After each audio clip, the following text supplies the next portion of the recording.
Salam alaykoum. Pour le titre d'aujourd'hui, on a dit c'est la 10e vache de Mashiach qui va la sacrifier en espérant aujourd'hui même, Bezrat Hashem. D'après le Rambam, c'est la date du Rambam, chacun a une lecture bien entendu, mais d'après le Rambam, il y a eu 9 vaches et la 10e, eh bien c'est le Mashiach qui la porte. Alors la paradouma, hein, on a déjà parlé, je vais expliquer. Le lien, on avait expliqué le lien entre l'homme et la bête. Ouais, Il y a un bruit de folie là. Il y a beaucoup de bruit. Quel beau temps, c'est magnifique. C'est magnifique. Ce que j'aurais voulu acheter une dame, c'est un beau tableau pour notre salon. Mordechai? Ouais. Attends, on va essayer. On avait expliqué l'homme et la bête. Je ne sais pas si vous vous souvenez de ce point qu'on avait développé. On avait dit Adam uv Emma toshi Hashem. L'homme et la bête, Dieu va libérer. On avait expliqué sur ça. Je reprends un petit peu ces notions parce que c'est important. On est en plein dedans. On avait dit que le nom Yud Kevavke, le nom Inefa, les 4 lettres du nom de Dieu, s'écrit de différentes façons selon la façon dont je vais remplir d'après les sages de la Kabbalah et de la Chassidut. Ces noms reviennent dans beaucoup de notions.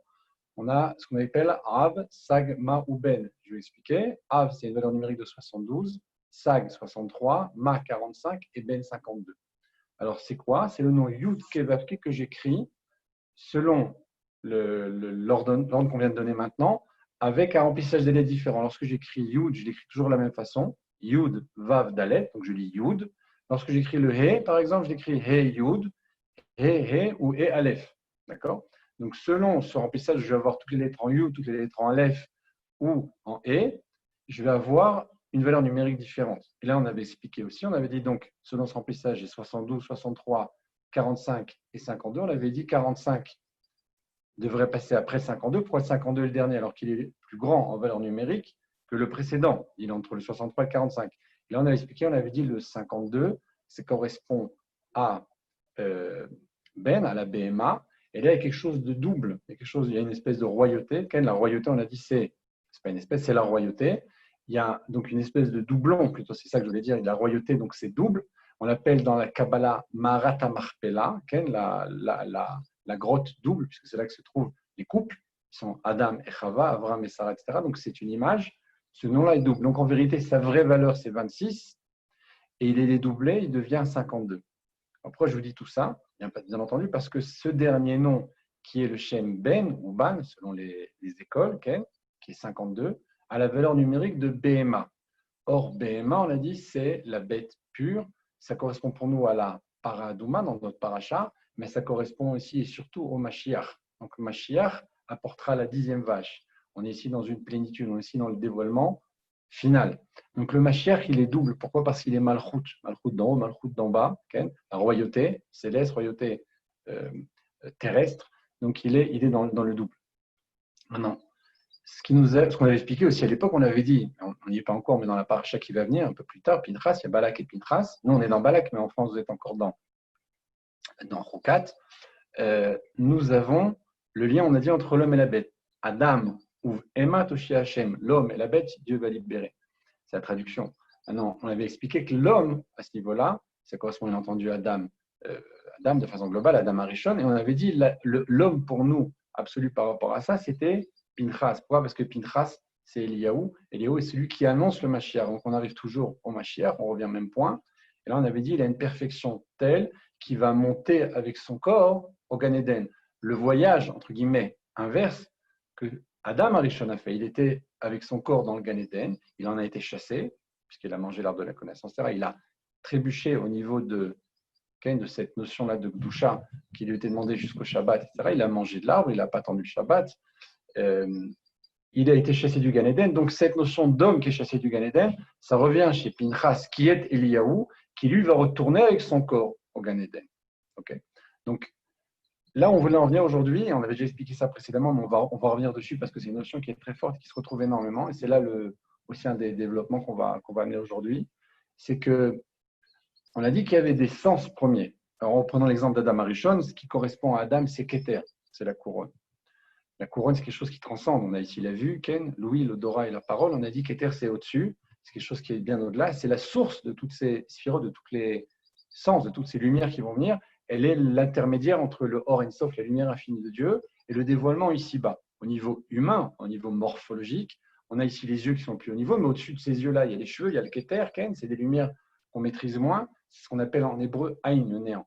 C'est quelque chose de très grand, quelque chose qui correspond à un passage entre l'infini et le fini. Ouais. Alors, quand on regarde au niveau d'Adam Arishon, ce qui lui correspond, c'est le keter, on a dit, cette couronne. Quand on arrive à la deuxième étape, vous savez qu'on a souvent expliqué ça, on a 3 étapes, on a la création du monde, et on a la Géoula. La fin est reliée au début et le début à la fin. Avec une étape intermédiaire, parce qu'il y a d'après la Kabbalah ce qu'on appelle Rosh, Tor, Sof, la tête, le milieu et la fin. La tête, c'est Adam Arishon, Rosh.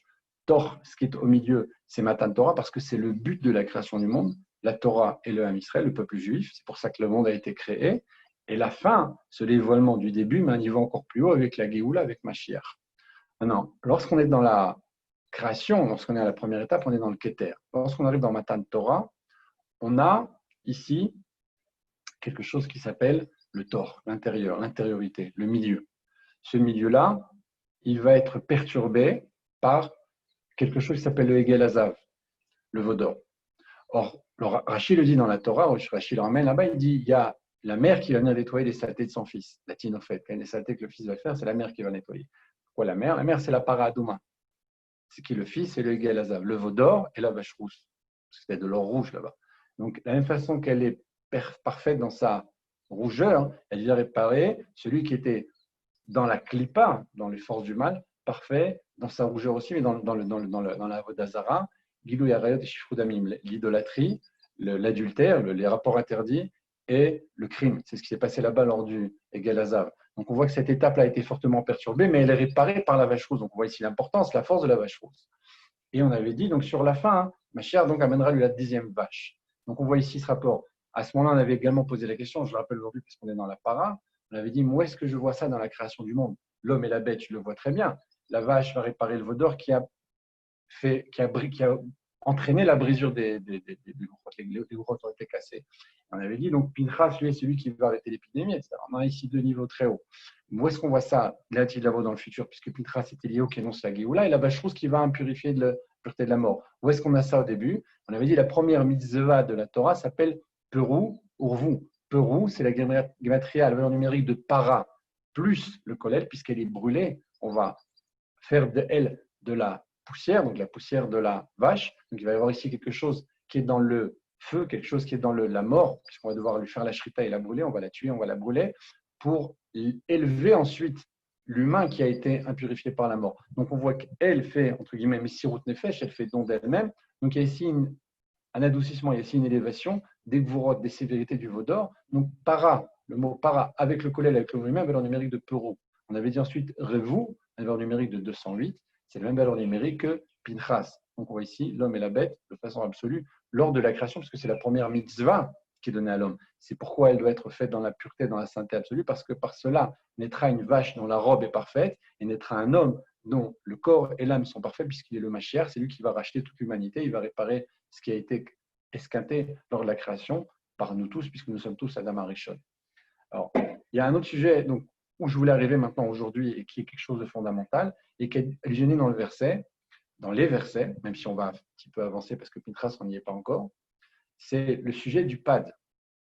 Alors, j'ai expliqué ce que c'est pad, on en avait parlé aussi, mais on va revenir encore aujourd'hui dessus. Vous allez comprendre à quel point c'est important et à quel point on est dedans.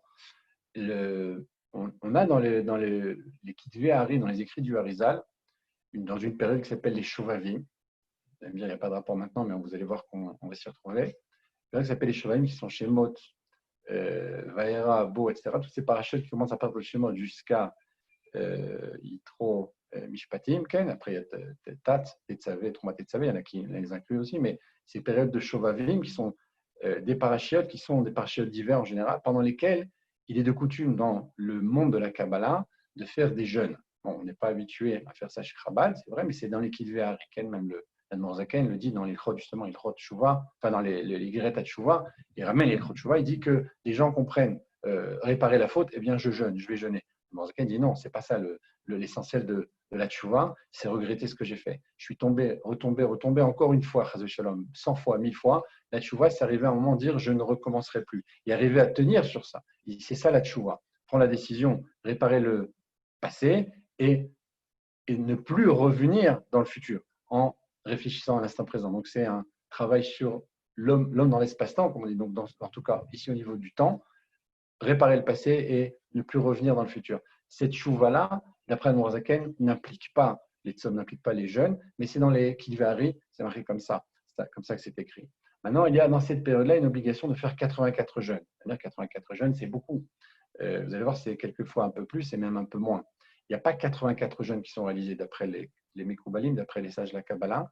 Il y a en fait plusieurs jeûnes de 3 jours d'affilée. En fait, pendant 3 jours, on ne mange pas, on ne boit pas, d'affilée, sans manger le soir.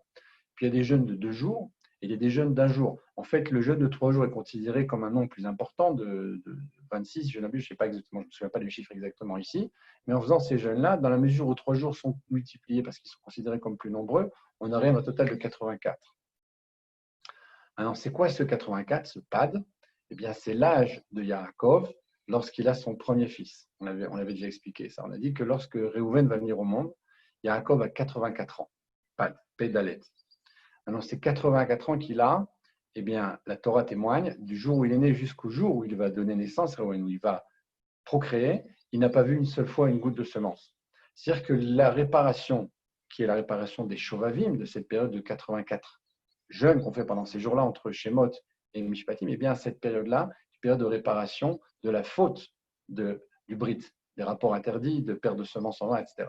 Cette réparation est absolue puisqu'on voit ici qu'il y a une pureté dans la procréation, au point que va naître Eliaou, être hautement pur, et la vache totalement parfaite extérieurement, puisque parfaite intérieurement aussi, puisqu'il y a ici rapport. Il y a ici Zivoug, il y a un mâle et une femelle, même si ce sont des animaux, il y a quelque chose chez ces êtres-là qui correspond à quelque chose de pur. La preuve, c'est qu'au moment du Maboul, au moment de la période noire, il y a eu là-bas Ishrit Kol Basaret Darko. Il y a eu des rapports entre interanimaux. On voit très bien que même l'animal, parfois, peut perdre ses valeurs, puisque l'animal aussi en a. La preuve en est, c'est qu'ils vont être sauvés dans l'arche. Ceux qui sont restés parfaits, les autres sont tous morts. Donc on voit ici que l'animal aussi a eu une débauche. Donc on voit que ça existe dès lors qu'il y a un rapport entre mâle et femelle. Il y a Zachar, Unkeva, il y a homme et femme. Il y a ici quelque chose, il y a ici un danger. Et de la même façon que ça peut être que Dieu préserve, comme dans l'époque du Maboul, ou ici dans l'exemple de la vache, quelque chose qui peut être Chazé Shalom, quelque chose qui est dans la débauche, ça peut bien entendu être, et c'est le but, quelque chose qui est dans une toucha absolue. Et dans ce cas-là, alors on répare, dans ce cas-là, on met au monde des enfants purs, dans ce cas-là, on peut aller jusqu'à donner naissance, bien entendu, au Mashiach, c'est ça le but, et à la vache rousse.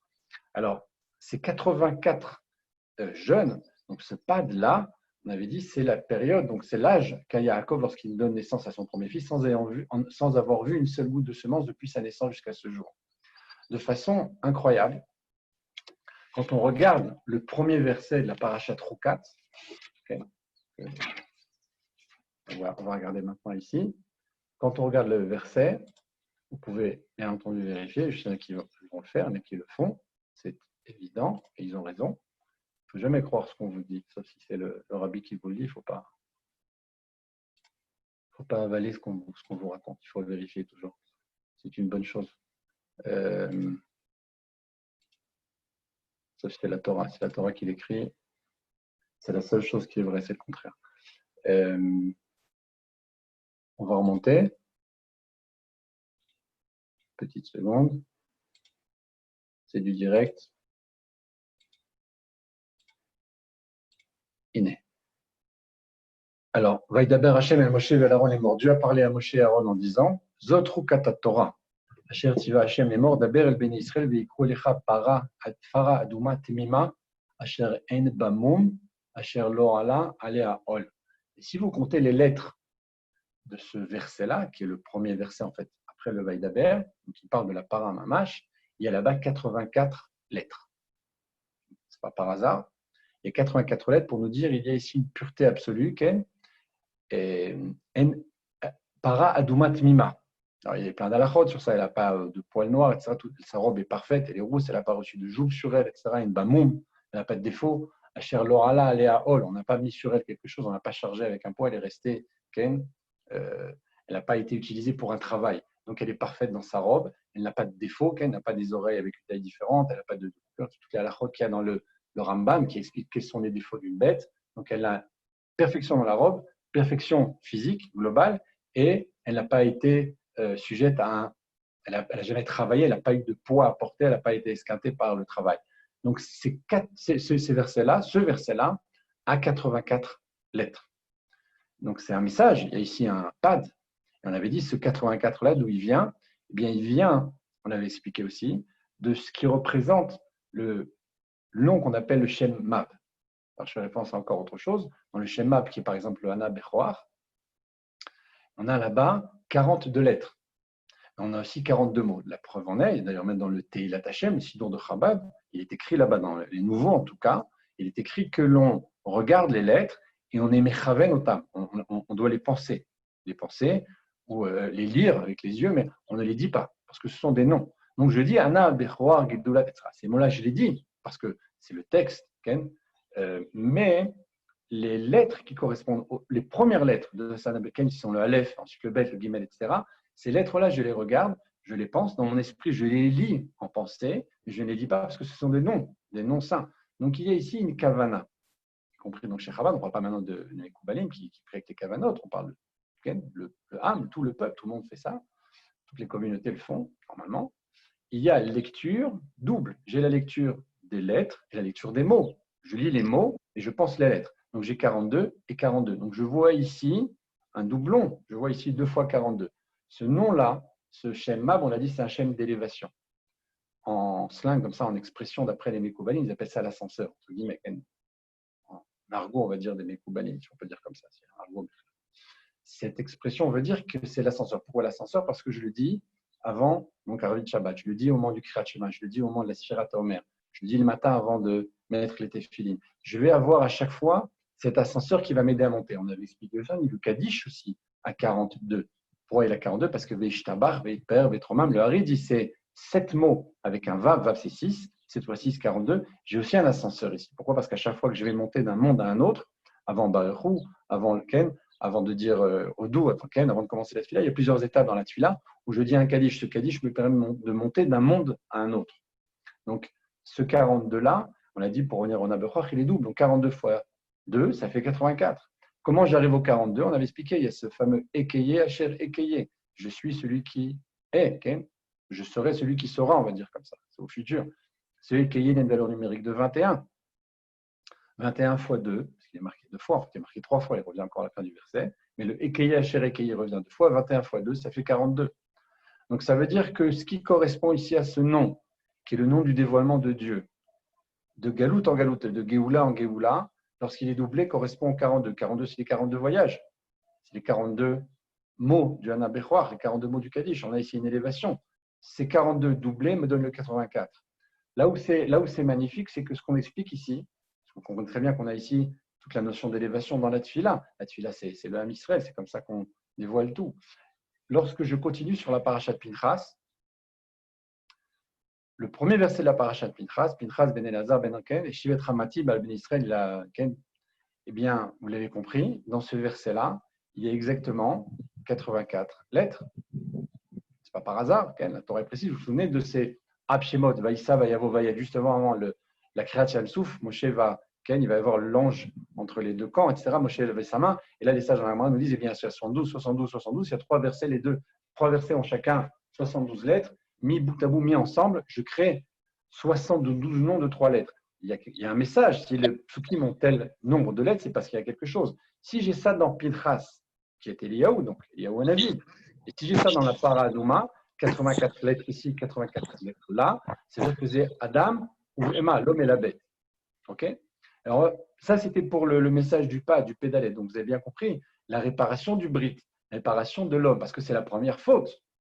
La première faute, celle d'Adam, c'est de Noir. Il y a une Zohama, il y a une impureté du serpent. C'est la même faute qui est venue au moment de Matan Torah. Toute cette chute-là, elle est au niveau du Brit, elle est au niveau du Yesod. La réparation est dans le Yesod. C'est pour ça qu'aujourd'hui, la réparation de celui est aussi dans le Yesod. On est dans le Elef Hashishi, le 6e millénaire. Le premier, c'est Chesed, deuxième, Gvura, etc. C'est marqué. Donc le 6e millénaire est celui du Yesod, celui du Brit. C'est pour ça que sur la fin du 6e millénaire, on a une provocation, on a une débauche que Dieu préserve, qui passe donc par l'Internet, etc., qui n'a jamais existé. Il y a 50 ans, comme dit mon rab, si quelqu'un voulait faire une faute, il devait prendre la charrette, il y a 50, 60 ans, avec son âne et aller en ville là-bas à 300 km. Alors aujourd'hui, un gosse avec un kaftor que Dieu préserve, Hachem Ishmor, avec un bouton, il appuie sur le bouton, Okay? Donc, on voit très bien que cette notion-là de l'irchol, de faire chuter, que Dieu préserve, surtout le Ham Israël spécialement, est à la portée de tous. Pourquoi? Parce que justement, le but, c'est quoi? C'est la Kedusha.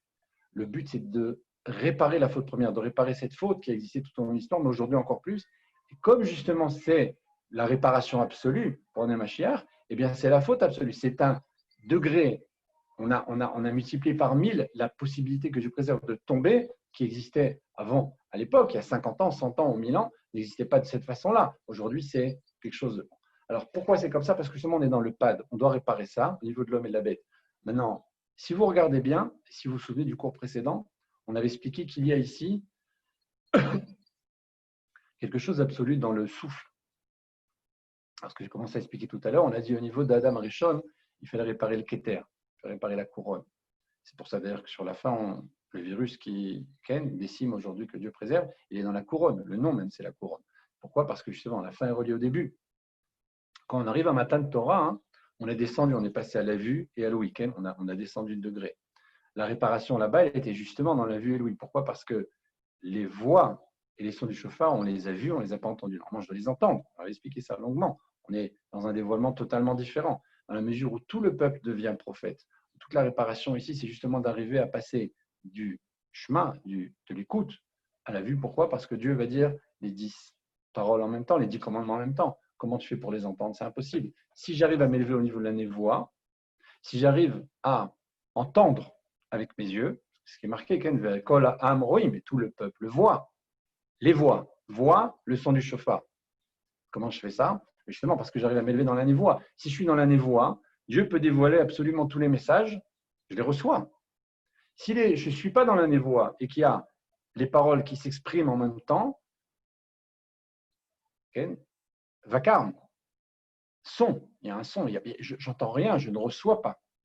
Alors, ce qui se passe ici, c'est qu'il y a eu réparation dans l'ouïe et de la vue. Pourquoi? Parce que justement, on le voit même au niveau de Rabbi Shimon Bar Yochai, on l'avait expliqué très longuement à l'époque du Homer, etc. Shimon, qui est le nom de Shmiya, qui est l'ouïe, a réussi à s'élever à la vue. La preuve, c'est qu'il est passé du tashma, du écoute de la Gemara, au tachazé, un regard qui est marqué dans le Zohar. Donc celui qui est l'ouïe absolu, qui s'appelle Shimon, c'est l'ouïe, c'est la Gemara, s'élève à la vue. Maintenant, quand on arrive dans notre génération, on est dans la génération du Mashiach. On a Alpaim Shnot Tohu, Alpaim Shnot Torah, Alpaim Shnot. Yemot HaMashiach, il y a 2000 ans de Tohu, et ça je nous le dis, 2000 ans de Torah, et 2000 ans de Yemot HaMashiach. Donc là, on est dans Yemot HaMashiach chaque seconde un peu plus. Vraiment comme ça, chaque seconde un peu plus. On rapproche vraiment à chaque instant. C'est évident. Donc de cette façon-là, je comprends que ce qui est à réparer aujourd'hui, c'est l'odorat et la parole. De fait, le virus, lorsqu'il attaque, détruit l'odorat et la parole. De fait, aujourd'hui, dans le monde, toute la planète, y compris les non-juifs, doivent porter un masque au niveau du nez et de la bouche. C'est là qu'est la réparation. C'est pourquoi on avait cité ce passouk dans Ishayahu. Une petite seconde, excusez-moi.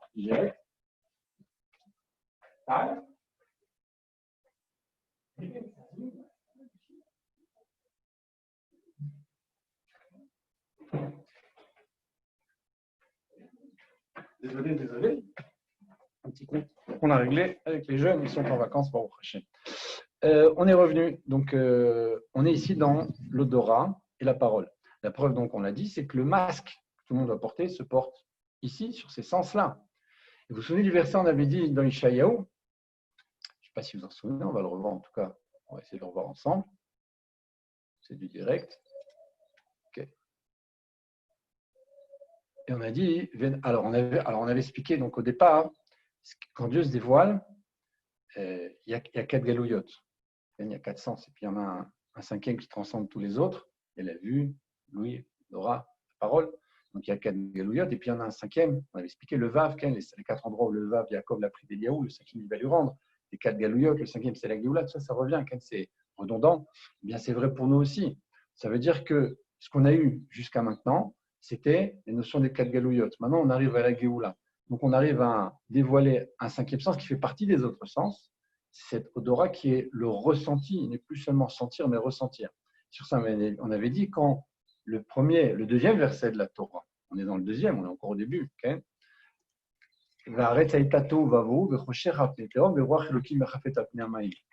Et tel était Tohu, on avait dit Tohu, c'est Bavel, c'est la Babylonie. Vavou, on avait dit c'est Madaï, c'est Med. Rocher Apneteum, on avait dit c'est Rocher, c'est Yavan, l'obscurité, c'est pour ça d'ailleurs Hanouka, la réparation avec la lumière, avec l'huile. Alpneteum, on a dit c'est la galoute de Edom, c'est ce qu'on vit aujourd'hui. Le roi Chelokim Merfet Alpnamaï, mais le souffle de Dieu est la surface de l'eau. Et là, sur ça, on a dit le Balatourim, explique, on va lire ces mots. Le Gematria, Zo, I Rucho Shel Melech, Hamashir, c'est le Balatourim. Se base sur un texte du Yalkut Shimoni, entre autres, ou d'autres Midrashim. On a dit le souffle de Dieu, la surface de l'eau. Ce souffle-là, c'est le lien de Ruach, qui correspond ici au Af, qui correspond aussi au nez, à l'odorat. C'est pourquoi le verset qui est apporté là-bas dans l'Yalkut Shimoni est la preuve en est Venacha lav Ruach. Avaye produit ses Mashiach. Parce qu'il y aura le souffle de Dieu sur lui. Mais là, on est dans Ruach Elokim, c'est dans la Gvura. Ruach Avaye, c'est dans Rachamim. Donc justement, ça commence dans la Gvura et ça se dévoile ensuite avec le temps, avec le travail qui a été effectué pendant toute la période de la Galoute, depuis ce jour de la création jusqu'à la Géoula, par le Ruach de Avaye, puisque ce sera Berachamim dans la miséricorde. Et à ce moment-là, le verset qui vient après, alors la suite aussi, Ruach Chorma Bina, Ruach Etzaken, tous ces degrés-là. Pourquoi Va'aricho Beyirat Hashem. Il va sentir, il va ressentir avec la crainte de Dieu. Velo le marena vishpot, pas avec ce qu'il va pouvoir voir, il jugera. Velo le mishma oznav yuchiach, et pas avec ce qu'il pourra entendre par ses oreilles, il arrivera à prouver. Ça veut dire qu'on est en train de nous dire ici que ce qu'on avait considéré, on l'avait expliqué déjà, que ce qui était les plus hauts degrés, puisque c'est Avesag, c'est les niveaux de physiologiquement, au niveau de la vue et de l'ouïe, c'est les noms les plus hauts dans les noms de Havaïe, Av, Sag, le Sresed et la Gvura premier, vont être dépassés par l'odorat et la parole. La preuve, c'est que Va'aricho Beyirat Hashem, il va juger par l'odorat, pas par la vue, pas par l'ouïe. C'est le verset, il est clair, c'est le verset du Mashiach. Et sur ça, le Rabbi explique et d'autres que le nom du Mashiach, c'est Morach Vadayin. Il va sentir et il va juger. Et donc ici, au niveau Ken, de ce fameux masque Ken qu'on doit réparer, c'est le Mashiach qui va réparer ça. Plus dans la vue, plus dans l'ouïe, plus dans le Keter, et dans l'odorat et la parole. C'est pourquoi la notion de Af, la notion de nez en hébreu, est quelque chose qui revient chez nos deux éléments, que sont la vache et Eliyahu. Où est-ce qu'on voit ça? Elle s'appelle Para Adouma. Para, c'est P, la première lettre. Adouma, c'est Aleph. J'ai ici Aleph P, le mot Af. Quand je prends Pinchas, je dis Pinchas ben Eleazar, Pinchas, le fils d'Eleazar, j'ai P et j'ai Aleph. Pinchas, c'est Eliyahu. P de Pinchas, Aleph de Eliyahu. J'ai encore le mot Af qui revient. Aleph P revient. De nouveau, pourquoi? Ce n'est pas par hasard. C'est parce qu'ici, on est dans le dévoilement du lien de Mashiach. Mashiach, on a dit, c'est le Hav, c'est le nez. C'est pourquoi? Parce que Dieu crée le monde et qu'il y a la notion de Géoula, c'est pourquoi aussi, lorsqu'il y a eu la faute de l'ordre de la connaissance, tous les sens, on l'avait expliqué, le rabbi là-bas dit dans une sikha, il est agréable à voir. Ils vont le manger. Il va y avoir ici les yeux qui vont être entachés, qui vont être escatés, on va dire comme ça, la bouche aussi. Et ils ont entendu la voix de Dieu dans le Gan, donc on est dans le Gan Eden, donc on a ici l'ouïe aussi. L'odorat n'est pas mentionné là-bas, l'odorat n'a pas été touché. Ce sens premier reste pur parce qu'il va rester pur jusqu'à la fin. C'est celui de la Paradouma, P Aleph, on a dit, Paradouma, P Aleph, Af en hébreu, Pinchas Elia ou P Aleph encore une fois jusqu'à la fin dans la Géoula. C'est pourquoi le Mashiach sera celui qui s'appelle Varicho Beyirat Hashem. Il va sentir avec la crainte de Dieu. Ça va plus loin. On dit même que la halakha qu'il va trancher, la halakha qu'il va connaître, il ne la connaîtra pas par le pilpoul, de la connaissance du bien et du mal. Il n'est pas là-bas, non, il est dans l'ordre de la vie. Il va sentir la réponse. Il va sentir la halakha. Il va sentir qui est juif et qui ne l'est pas. Il va sentir chacun pour savoir ce qu'il a pu faire et l'amener à fauter pour pouvoir le sortir d'exil. Il va sentir absolument tout. Il va rentrer à l'intérieur de l'âme de chacun. Il va sentir tout ce qui peut être, ce qui nous échappe en fait. Donc on est ici dans le Atzili, dans quelque chose de très très haut. On a dit la vue, l'ouïe, c'est quand même quelque chose qui est matériel. Je vois un objet, j'entends une voix. Là, quand je sens, c'est complètement immatériel. Il y a une odeur, c'est sûr qu'on pourrait la matérialiser presque. Il y a ici des microns, il y a des éléments qui existent. Physiologiquement, je ne suis pas très doué au niveau scientifique pour vous expliquer comment ça fonctionne, mais il est clair que l'odeur, quelque chose qui est très, très, c'est évaporescent. C'est justement la notion d'odeur, c'est quelque chose qui s'évade, qui s'évanouit. Le souffle, donc ici, de l'odeur et de la parole, c'est le Mashiach. Donc, on voit ici que ça, c'est la réparation, mais au-delà même de la réparation, dans l'arbre de la connaissance, il n'y a pas eu de dégâts au niveau de l'odorat. C'est pourquoi c'est le sens du Mashiach, c'est comme le début à la fin. Maintenant, c'est encore plus vrai quand on regarde de quelle façon l'homme vient au monde. Lorsqu'il va être créé, l'homme est afar mina adama, nous dit le pasuk, de la terre qui vient de la glaise qui vient de la terre, on va traduire comme ça. Aval. C'est de la pâte à modeler, il n'y a rien dedans encore. Là, il part, be'apav, ruach, ruach. Il va insuffler dans ses narines, apav, c'est aleph p, c'est en hébreu, aleph p, le haf. Apav, c'est quoi? Là, il est conjugué, yud vav, c'est parce que c'est celui de l'homme. Mais le mot même, la racine, c'est aleph p, comme paradouma, comme il dit Pipitraz Eliyahu. Ruach, il va mettre un ruach à l'intérieur. Là, ce sera la neshama. Et ça, c'est ça la notion de vie. Alors, cette notion-là, elle passe par le nez dans la Géoula, elle passe par le nez dans la création.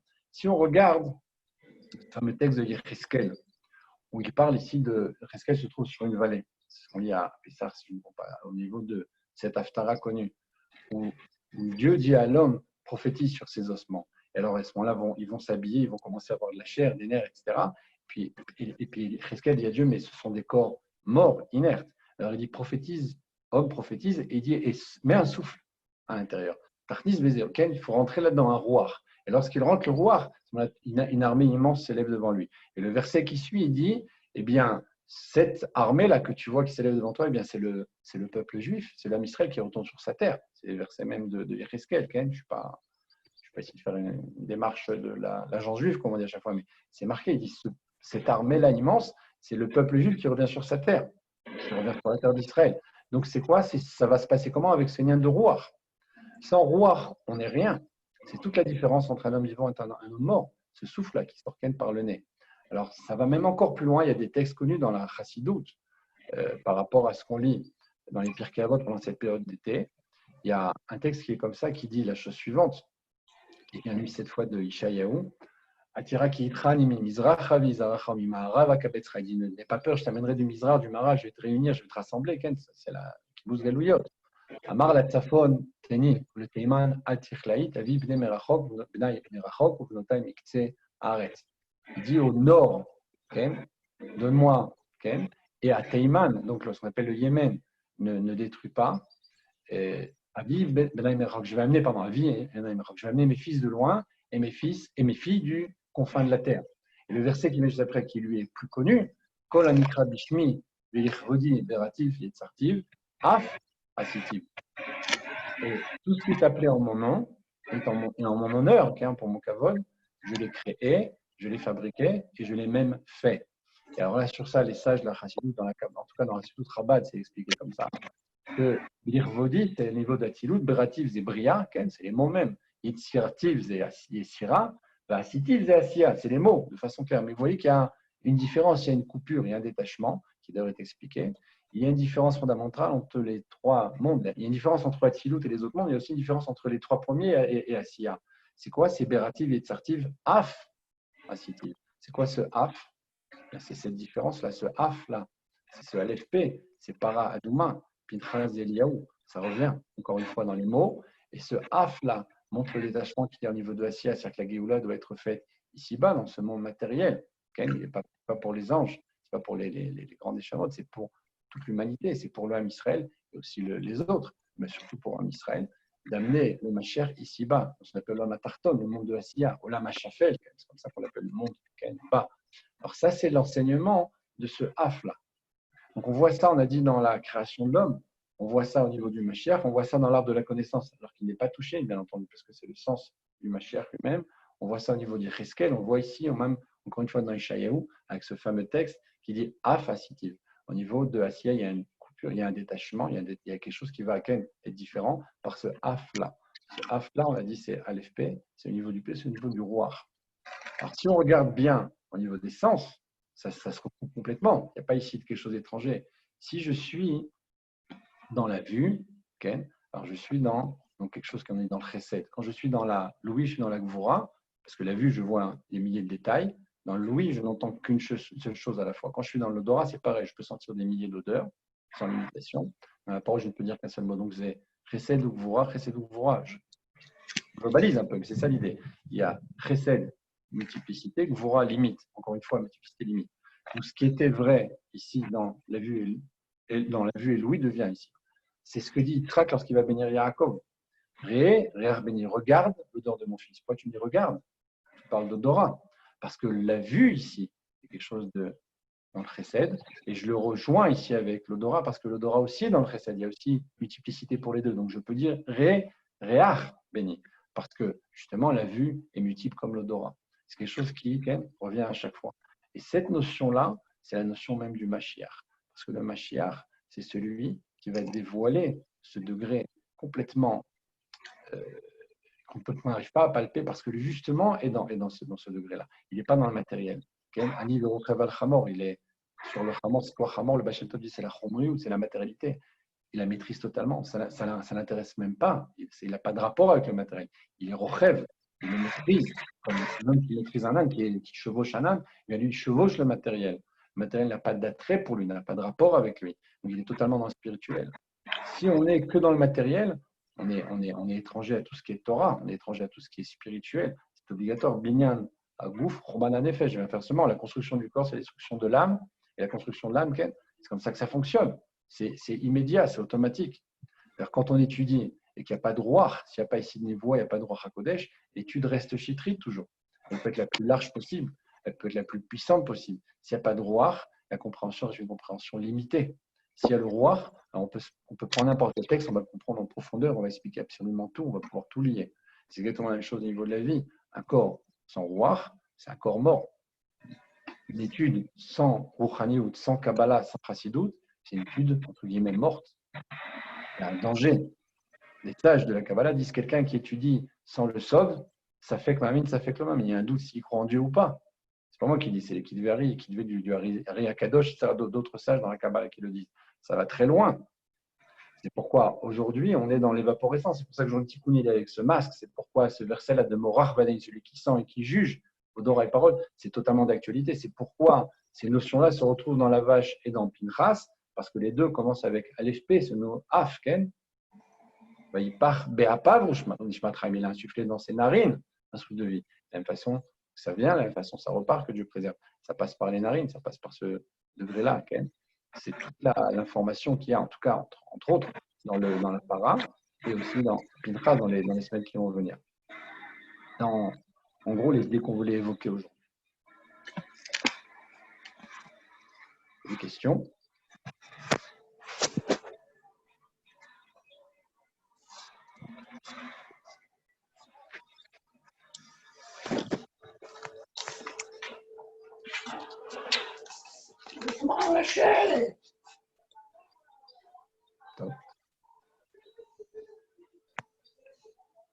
Chélotte, question? Pas de question? Shalom Rav. Les micros sont ouverts, s'il y a des questions. Shalom Rav. Moi, je voulais savoir si vous donniez des cours en privé. Ça n'a rien à voir avec une question sur ce que vous avez fait, mais… En privé, je donne, mais le Shabbat à la maison. Ah. Ok, bon. Merci quand même. Khazak. Ok. Tu es où? Tu es d'où? Tu habites où? Je suis en France. Ah.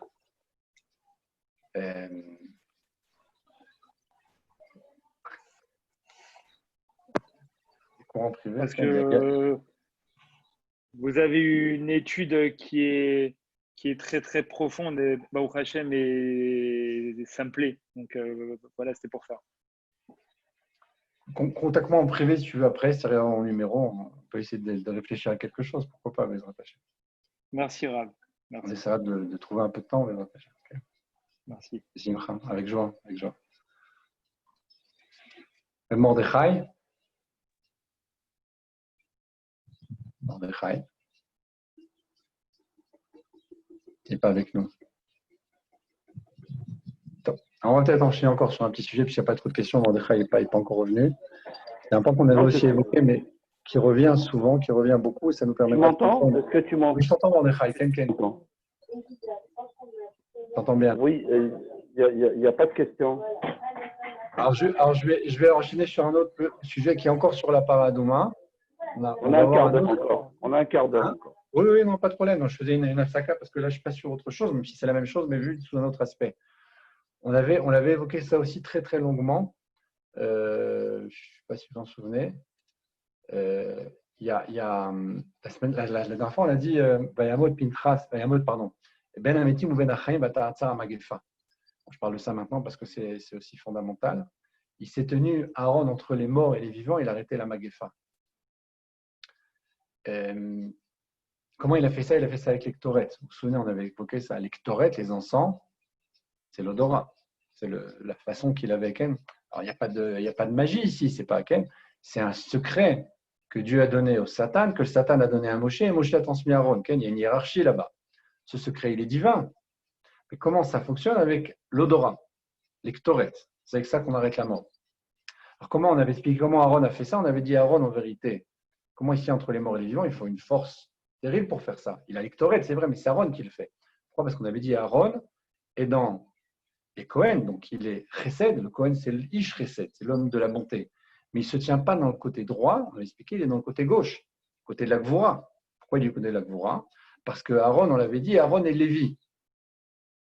Aaron est Lévi, donc il réalise quelque chose d'irréalisable, il arrive à maîtriser les Gvourot, parce que les Gvourot, c'est son sienne, c'est à lui, il sait ce que c'est. Et il a réussi, lui, en étant Lévi, à se tenir donc du côté gauche en tant que Lévi, mais en étant là-bas Cohen. C'est-à-dire qu'il vit, entre guillemets, un paradoxe. Celui qui a adouci toutes les gouvernements, parce que comment on appelle Aaron? Oev Shalom, le Rodev Shalom, Oev et Tabriot, Karvan la Torah. Il aime la paix, recherche la paix, il poursuit la paix. Okay? Oev Shalom, Rodev Shalom, Oev et Tabriot, il aime les créatures. Le Rabbi sur ça, il fait une explication magnifique. Il dit c'est quoi Briot? On appelle Bria Bealma, une créature. Même en français, quand on dit comment, c'est qui ça? C'est une créature. C'est péjoratif. C'est-à-dire que même quelqu'un qui était très bas, spirituellement, psychologiquement, là, quelqu'un qu'on va appeler c'est quelque part quelque chose c'est un zilzoul en hébreu, c'est quelque chose qui est, c'est presque méchant de parler comme ça. C'est un être humain, quoi. C'est une créature. C'est un peu difficile. Donc même celui qui s'appelle Bria, Bria Balma, une créature de Dieu, il l'aimait. Il n'est pas différent si c'est un prince ou si c'est une créature, si c'est quelqu'un d'important ou pas, ou spirituellement, ça n'a rien à voir. Il aime l'homme tel qu'il est, dans son apparence, dans ce qu'il est, peu importe son origine, peu importe ses qualités. Maintenant, ça c'est Aaron. Car va la Torah, il les approche à la Torah. Il n'approche pas la Torah aux hommes. Okay? Il approche les hommes à la Torah. Ça aussi c'est important. Ça c'est Aaron. Donc Aaron, c'est l'homme de la bonté. Il fait la paix entre le Créateur et la créature. Il fait la paix entre l'homme et sa femme, entre deux associés. Il va faire la paix avec tout le monde. Et on dit toute la maison d'Israël l'a pleuré. Cet homme-là, c'est de la Gvoura. C'est sa force, c'est ce qui va le permettre justement de tenir entre les morts et les vivants et d'arrêter la Magefa, l'épidémie. Qui est-ce qui fait ça encore? Il y a un autre verset avec cette même notion. Vayamod Pinchas, encore on revient sur ça, non? Vayamod Pinchas, il fallait le Vataratzara Magefa. Il s'est tenu Pinchas, il a prié, il a arrêté la Magefa. C'est dans les Télim. Dans les deux, on retrouve le mot de Vayamod, on avait expliqué ça aussi, je ne sais pas si vous vous souvenez. On a dit que la notion de aller, la notion de l'air, Ashrei Aish Asher Lo Alach, ceux qui ne va pas dans le conseil des méchants. C'est Avram et Balak. Balak et Bilam. Bilam est appelé le rachat, celui qui va préparer son ânesse. Et Avram, Dieu lui dit, mais Avram t'a précédé, toi tu lèves le matin pour préparer ton ânesse. Avram s'est levé pour préparer son âne. Lui, c'est l'âne du Mashiach. Lui, son ânesse à lui, c'est dans l'impureté. Comme dit le rachat là-bas, il avait des rapports avec son ânesse. Donc on est dans la prophétie d'un côté par la Gdusha, donc la prophétie par les forces du mal, absolue. Donc on a ici Bilam. Et alors, le Pirkei Avot dit Ma ben talmidav chez Avram Avinu, le talmidav chez Bilam Aracha. Quelle différence entre les élèves de Avram Avinu et les élèves de Bilam Aracha? Quel rapport? On a dit Ashrei Aish Lo Alach Ba'atzat Rechaim, celui qui ne va pas dans les conseils des Rechaim. Qui est appelé Racha? C'est Bilam. Celui qui va justement dans le chemin de Dieu. C'est pourquoi le premier ordre, pas la première mise, la première mise, c'est la Brit Mila. Le premier ordre de Dieu, c'est l'Ech Lecha. Le nom de l'Ech, d'aller. Ça, c'est Avram. Ensuite, il y a marqué Lohamad, dans le chemin des fauteurs, il ne se tient pas. Celui, qu'est-ce qui se tient? Yomed, c'est Yitzhak. On avait dit, Moshav Litzim Lo Yashav, dans les moqueurs, il ne s'assoit pas parce que Ishtam Yoshev Oalim, celui qui est assis dans les temps de la Torah, c'est Yaakov. Donc celui qui marche, qui va, c'est le Chesed, il pâche tout, celui qui va vers l'autre, Lech Lecha, Kum Italer Baretz, va, Ken, parcours la terre, Vanad. Il se lève vers les anges, il court vers eux. Cette notion de Chesed, d'aller toujours vers l'autre, comme Aaron, c'est Abraham, donc celui qui va, celui qui se tient avec force, c'est la Gvura, c'est Yitzhak. Pourquoi il est marqué? On dirait Chataim lo Hamad, il ne s'est pas tenu avec les Chataim, il s'est tenu dans la Gvura de Gdusha. C'est ce que va prendre Aaron, il va tirer ça de Yitzhak. Il est Bayamod, Ben Amitim ou Ben Achem, c'est marqué Bayamod. C'est marqué également au niveau de Pinchas, on a dit Bayamod Pinchas. Pourquoi? Parce que Pinchas, c'est Eliyahu, on a dit Pinchas, c'est la Gvura. La preuve, c'est que Pinchas, valeur numérique 208. Valeur numérique Yitzhak, c'est exactement la même valeur numérique. C'est la Gvura absolue. Okay, donc ils vont faire ça comment? Justement en se transformant. Et si vous regardez bien, il y a ici un grand chidouche, c'est que Aaron qui était Lévi, Aaron, Achicha Lévi, Aaron, ton frère Lévi qui vient vers toi, il va devenir à ce moment-là Cohen et Moshe qui était Cohen va devenir Lévi. C'est le verset, c'est le Rashi là-bas, justement parce qu'il y a Haron Af, la colère de Dieu, Af qui revient ici. Eh bien, ce message-là, c'est de dire que Aaron qui était Lévi va devenir Cohen, en restant dans l'axe de gauche. Donc avec cette origine-là de Lévi, mais va devenir Ishresed. C'est exactement ce qui va se passer avec Pinchas. Pinchas ben Eleazar ben Aaron à Cohen. Pinchas n'est pas Cohen. Lorsqu'il va tuer Zimri et Cosbi, il va devenir Cohen. Qu'est-ce qu'il est? S'il n'est pas Cohen, de quelle tribu il vient? Il vient de la tribu de Lévi. Donc s'il n'est pas Cohen, il est Lévi lui aussi. Ça veut dire que Pinchas est dans son origine Lévi et va devenir Cohen. Il fait exactement comme son grand-père, comme Aaron, qui est Lévi, qui va devenir Cohen. Donc les deux ont cette force de Vayamod, de se tenir avec cette Gvoura-là, mais d'adoucir les Gvourot. On va me dire, il a tué Zimri, mais s'il n'a pas tué Zimri, c'est le peuple entier qui serait parti. 24 000, c'était le début, que Dieu préserve. Il a arrêté l'épidémie par ce qu'il a fait, par son action et par la parole. Aaron avec l'odorat, Pinchas avec la parole. On a ici le nez et la bouche. On revient encore au même sujet. Ce n'est pas pour rien. Kol Mevaser Memer, la voix annonce et dit, Mashiach arrive. C'est pour ça que Mevaser Memer, on a le même aleph là-bas, qu'on a dit Mordechai. Esther, Moshe Baron, etc. C'est les premières lettres de Mevaser et Omer, Mem et Aleph. Alors, on a ici ce message-là, qui est le troisième qui se tient, Kam Rabbi Shimon. Il s'est levé Rabbi Shimon et il a fait. Qui c'est qui a fait ça? C'est Rabbi Shimon Bar Yochai. Pourquoi? Parce qu'il a pris l'ouïe, il a passé à la vue. Il a fait exactement le même travail. C'est quoi la vue? C'est le Chesed, on a dit. C'est Cohen. C'est quoi? Oui, c'est la Gvura, c'est Lévi. L'odorat, c'est Israël. La parole, on a dit Vadaim, celui qui juge positivement, c'est Mashiach. Donc j'ai Cohen, Lévi, Israël, Mashiach. Aaron et Lévi devient Cohen. Pinchas qui est Lévi devient Cohen. Je passe de Louis à la vue. Rabbi Shimon, Shmia, on a dit que c'est Louis, donc encore une fois, va écrire dans le Zohar. Tachazé, regarde, il passe de la vue à Louis. Ils ont exactement c'est le même prototype, entre guillemets, spirituel. Ils vont réussir à maîtriser les gvurot, à les intérioriser et à donner à l'autre que du chesed. Alors qu'ils sont totalement le contraire. Ils sont tout gvura, comme Rabbi Shimon qui sort et qui brûle les gens quand ils sortent de la grotte. Comment ils travaillent la terre? Il y a une Torah tellement puissante. Comment ils font pour labourer? Ils ne les tuent pas volontairement. Ils sont brûlés sur place par cette force-là, de cette Torah-là qui est une Torah de feu. Il n'arrive même pas à comprendre comment on peut faire autre chose qu'étudier la Torah. C'est un peu compréhensible d'ailleurs. Comment on peut faire autre chose? C'est difficile, mais lui, c'est que ça. Torato Manuto. Alors, Ben Issou, il y en a plein qui ont essayé, peu ont réussi. Moi, beaucoup de gens ont essayé que la Torah. Il y a une tentative comme ça, mais encore en Israël, les collègues, etc.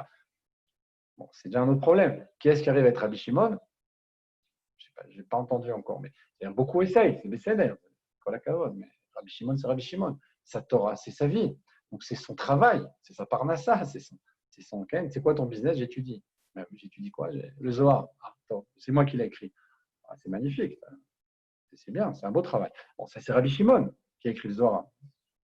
Pas beaucoup d'autres comme lui. Alors ça, c'est la Torah absolue. Donc, il ne comprend pas que quelqu'un d'autre fasse autre chose qu'étudier. Donc, il est dans la Gvura. Cette Gvura, il la garde à l'intérieur. Il va l'intérioriser. Et après, il va dire que du Chesed. Il va écrire le Zohar. C'est que du Rachamim. Quand on voit Aaron, Rodef Shalom aime la perdre. Mais t'es Lévi, t'es totalement dans la Gvura. Comment tu fais ça? Je me tiens à gauche, mais c'est ma place. C'est ma place pour moi. Pour l'autre, je suis Cohen. Que de la paix, que du bonheur, que du chesed. C'est ce que fait Pinchas. Il l'a tué, oui, mais il l'a tué encore une fois parce que comme en le tuant, il a sauvé cet homme-là, parce que cet homme-là était dans la débauche absolue. Il a réparé cet homme. Il a réparé la tribu de Shimon, et il a réparé le peuple juif tout entier. Par lui, va venir la Géoula. Par lui, on va éviter, qu'on l'avait expliqué à l'époque, Begapo, Yavo, Begapo, Yetse, il rentre avec 3 poules, il sort avec 3 poules, il sort avec 3 fois le nom Elohim, etc. Il va adoucir des gouvernements terribles. Cet homme-là va éviter que le peuple, va permettre au peuple de sortir d'exil. Mais pourquoi il annonce la Géoula? Parce que s'il n'était pas venu, on ne serait jamais sorti d'exil que Dieu préserve. Donc ça, c'est pas du chesed, c'est le chesed. alors qu'à l'intérieur, il est totalement Gvura, cet homme-là. Pinchas avec Gematria Yitzhak. Donc ça veut dire que ces trois hommes-là, comment ils arrivent l'épidémie? En disant ces Gvurot, je les prends, je les remâche, je les garde pour moi, je m'auto-massacre, mais je ne touche pas à l'autre. L'autre, c'est que du chesed. Si chacun de nous arrive à faire ça, okay, à prendre ses Gvurot, à les intérioriser, et à ne devenir que du chesed pour l'autre, okay, l'œil gauche pour moi, l'œil droit pour l'autre, okay, comme ça dans la rue. Quand tu es dans le miroir, tu fais comme ça. C'est l'image. Si j'arrive à garder le gauche pour moi, la droite pour l'autre, j'ai tout gagné. Bata'atzar Amagefa. L'épidémie s'est arrêtée avec Rabbi Shimon. L'épidémie s'est arrêtée avec Pinchas. L'épidémie s'est arrêtée avec Aaron. Les trois sont Lévi, les trois vont devenir Cohen. D'une certaine façon. Vous avez compris au niveau de Rabbi Shimon, il n'est pas Lévi qui devient Cohen, mais c'est l'image. Il est Lévi, il est Shimon, Shmia, Louis, il va devenir Cohen. Il passe dans la vue. Des millions de détails. Ça, c'est leur travail. C'est le travail que chacun doit faire. Parce que si on fait ça, Bata'atzar Amagefa. Amagefa, l'épidémie va s'arrêter. Et là, on va passer à Orach Vadaïn, on est dans la Géoula, celui qui sent et qui juge, qui sent profondément les erreurs comme étant, avec des circonstances comme étant des choses qu'il a subies, en disant bah, c'est pas de sa faute, il y a eu telle et telle et telle et telle raison, parce que je ressens profondément ce qui s'est passé à l'intérieur, c'est que le Mashiach, hein, et à ce moment-là, je juge, mais positivement, je le sauve, je sors d'exil. Tout ça, c'est le même phénomène, c'est le même travail.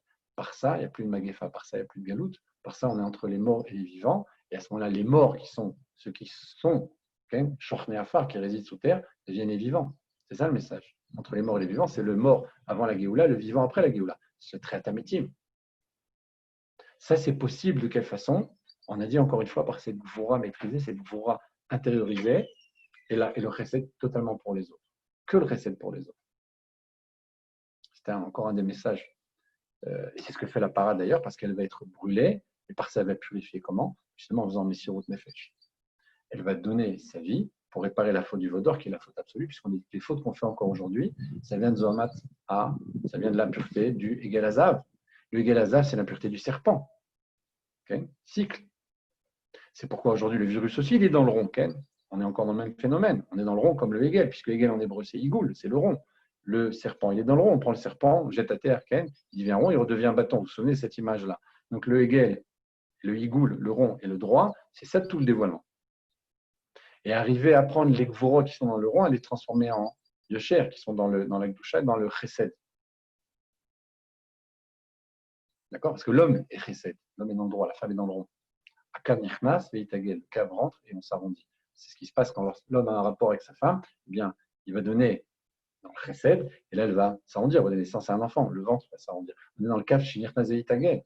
C'est vrai dans tout. Je prends un bâton, je mets un coup de bâton dans l'eau, il va y avoir des ronds, etc. C'est ce qui se passe avec le Hegel. Dieu dévoile les louchot dans le droit, elles ne sont pas rondes les louchot. Il faut faire attention à ça. Elles sont droites. À ce moment-là, va venir en face de ça le Hegel. Le Hegel, il est dans le rond. J'ai les louchot en droit et le Hegel en hébreu qui veut dire égoul, rond. Qu'est-ce qui va se passer? Moshe va briser les louchot et Dieu va lui dire Ishar kochacha, que ta force à toi devienne droite. Donc je ramène le droit chez toi. Tu as arrêté la chiza, tu as arrêté la prise de la linika, comme ça, il y avait ici le veau qui était en train de prendre les forces des louchot, justement, de ce droit-là. Donc, vous voyez que le phénomène est un phénomène qui revient constamment à l'infini, depuis le début jusqu'à la fin. Prendre ces gvrot, les adoucir, être dans le droit, pas dans le rond. Les louchot sont carrés. La menorah est droite, il n'y a pas de rond. Le rond, c'est nouk, le rond, c'est féminin. Si on nous fait des louchot arrondis, comme on voit malheureusement presque partout, et une menorah arrondie, c'est quoi? C'est les goïms qui nous rendent féminins. Ils disent, nous, on vous écrase. On choisit quelle autonomie, les terres. Ça, c'est à moi, pas à moi. Je rentre dans un pays comme ça. Maintenant, je dis, bon, alors ça, c'est à toi, ça, c'est à toi. Okay. Peut-être le président des États-Unis, il dit ce qu'il veut. La terre, elle appartient à Dieu. Tous ces projets, ils vont partir en éclats, comme tous les projets d'ailleurs, à chaque fois. Cette terre, elle est à Dieu. Tu peux essayer de nous rendre rond. On est rond par rapport à Dieu. Par rapport à toi, on est droit. On est des hommes devant toi et on est féminin devant un Kadosh Baruch Hu. C'est ça tout le phénomène de la malchoute. Il est double. David, il est double. Il est droit dans ses guerres. Il est rond par rapport à Dieu. Il est féminin pour Dieu. Il est masculin pour les autres. C'est ça le message aussi.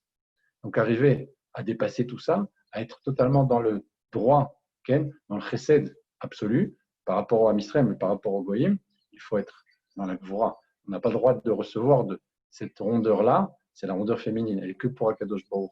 Elle est que dans la Gdusha. Elle n'est pas par rapport au Goïm. Tu ne peux pas me faire mes louchot arrondis, tu ne peux pas me faire ma menorah arrondie. Ça, c'est interdit, c'est la Vodazara. C'est transformer l'évidence que Dieu Dans le monde se dévoile dans le droit et c'est ce qu'on est. Am Israël, Israël c'est Yachar, elle, le droit dans Dieu. Okay, elle c'est Chesed d'abord. Voilà encore une partie des messages qu'on voulait délivrer, même si on pourra reprendre ces sujets-là parce qu'ils sont riches et denses et très très abondants. S'il y a des questions, j'écoute. Je pense que c'était clair, mais il peut y avoir des questions toujours. J'ai une question, Rav, s'il vous plaît. Donc, Aaron, il est monté, donc, comme vous l'avez dit, du Chesed à la Gvura. En fait, c'est qu'il a monté. Non, la Gvura au Chesed. La Gvura au Chesed, mais comment dire, est-ce qu'on peut dire qu'il a monté les Chassadim du Chesed dans la Gvura? C'est étant donné que Chesed, c'est dans Zo, et que Zo, donc ça fait référence au nez, au Rouar. Donc, et vu qu'il aime les créatures, il aime les créatures briotes qui font, entre guillemets, référence au monde de la Bria, qui est le Shoresh des âmes. Donc, en fait, il a pu monter son Chesed dans tout ce qui est la Gvura en haut. Est-ce que vous voyez ce que je suis en train de dire? Non, je n'ai pas très bien saisi. Honnêtement, je n'ai pas réussi à comprendre. Mais là, je n'ai pas compris. Alors, peut-être que je crois que je m'exprime mal. C'est que vous avez dit qu'Aaron, c'est le Chesed. Pour l'autre, officiellement, il est Chesed. À l'intérieur, il est Gvura. Il est Lévi. Profondément, il est Lévi. D'accord. Donc, on est bien d'accord que Chesed, ça fait partie de Zeranpin. Donc, La Gvura aussi, c'est dans Za. Za, c'est tout. Il n'y a que Malchut qui est différente. Quand tu prends Za, voilà.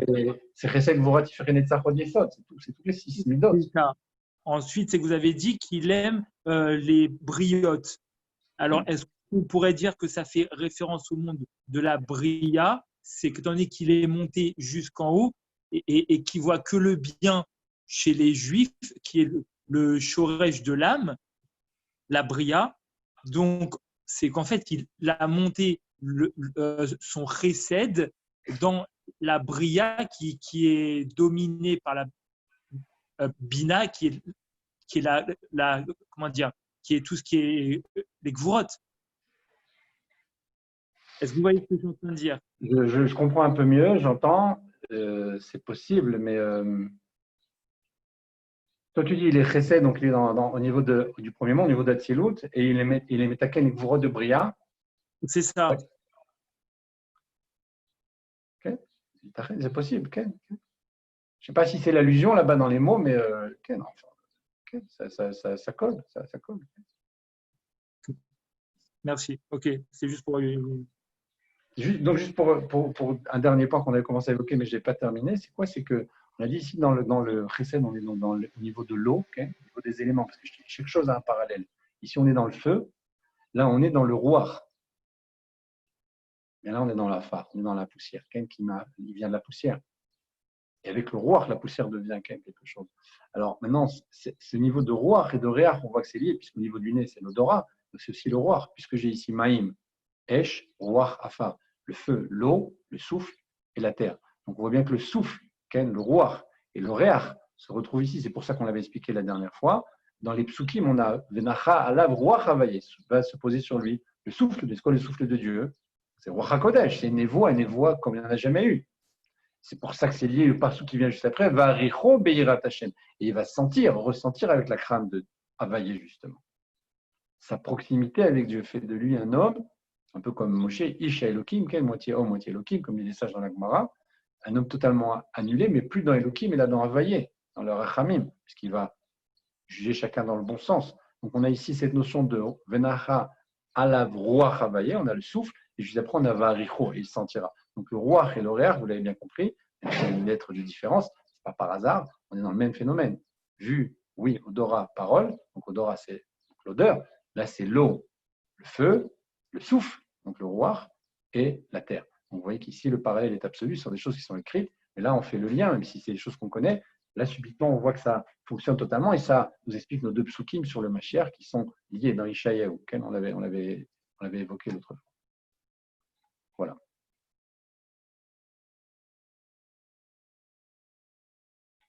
Personnellement, j'ai pour l'instant relativement terminé, on va dire, avec le sujet.